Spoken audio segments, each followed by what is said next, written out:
Takže vystupuje pán Škripek, nech sa páči. Thank you very much, Mr. President. Ďakujem pekne.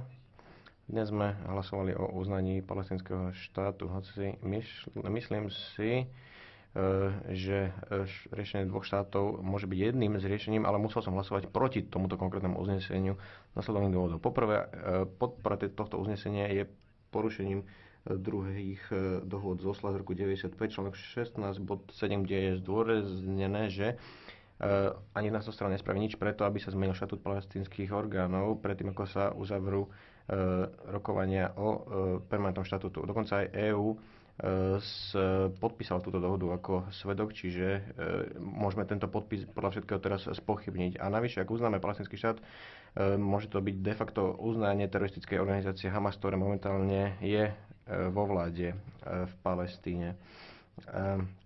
Dnes som dostal tlačovú správu, kde je povedané, že EÚ z procesných dôvodov vyškrtne Hamas zo zoznamu teroristických organizácií. Po 13 rokoch to je veľmi pozoruhodná záležitosť.